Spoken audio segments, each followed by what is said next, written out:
Yaskawa की VFD का एक एरर कोड है OL2 ड्राइव ओवरलोड, ठीक है। The thermal sensor of drive triggered overload, जो इसमें थर्मल प्रोटेक्शन डिवाइस जो होती है ना, उसके जो सेंसर्स हैं, मतलब एक्चुअल में थर्मल प्रोटेक्शन रिले होती है, ठीक है। तो ओवरलोड रिले बोलते हैं जिसे, वो होती है, वो ट्रिगर हो गई है और उसने सिग्नल दे दिया है कंट्रोल गार्ड को, ठीक है। इसके कई सारे रीजन हो सकता है। पहला रीजन ये हो सकता है कि जो मोटर है ना, उस पर लोड बहुत ज़्यादा है, ठीक है। तो आप एक बारी लोड रिड्यूस करके देख लीजिए चला के, और अगर वो ट्रिप हो रहा है तो इट्स मीन्स लोड का इशू है, मतलब मोटर की कैपेसिटी से ज़्यादा लोड जा रहा है, ठीक है। Cycle time are too short during the acceleration and deceleration. दूसरा रीज़न ये हो सकता है कि जो एक्सीलरेशन और डीएक्सीलरेशन है, मतलब ये दो केस में भी आता है। जब मोटर को स्टार्ट करते हैं तब भी आ जाता है और स्टॉप करते हैं तब भी आ जाता है। तो ये तब आता है जब जो एक्सीलरेशन टाइम और डीएक्सीलरेशन टाइम है ना, वो बहुत कम है। C1-01 पे एक्सीलरेशन टाइम बढ़ा दीजिए और 08 पे डीएक्सीलरेशन टाइम बढ़ा दीजिए, ठीक है। Drive capacity is too small, ठीक है। तो है, हो क्या सकता है, एक रीज़न ये हो सकता है कि जो VFD है ना, उसकी जो कैपेसिटी है अकॉर्डिंग टू लोड, ठीक है, तो वो बहुत कम है, मींस लोड ज़्यादा है और मोटर की और ड्राइव की कैपेसिटी कम है, ठीक है। या फिर मोटर बड़ा है और ड्राइव की कैपेसिटी जो है वो कम है।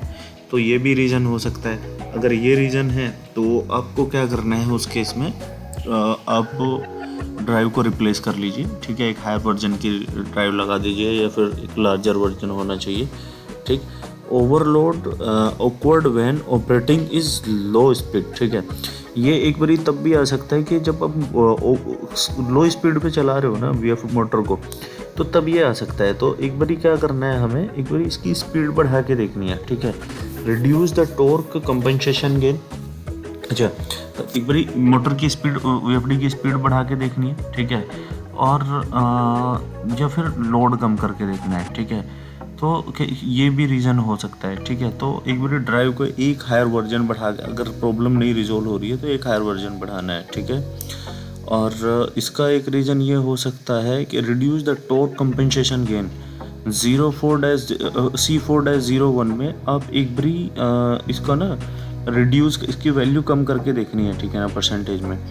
Speed search related parameters are not set correctly, ठीक है ना। कुछ जो पैरामीटर्स हैं स्पीड सर्च के, वो करेक्टली सेट नहीं हुए हैं, अब वो सेट कर लीजिए। दूसरा, ऑटो ट्यूनिंग करनी है आपको, वो ऑटो ट्यूनिंग करके देख लीजिए प्रॉपरली, ठीक है। Output current functions due to input phase loss, check the power supply for the phase loss.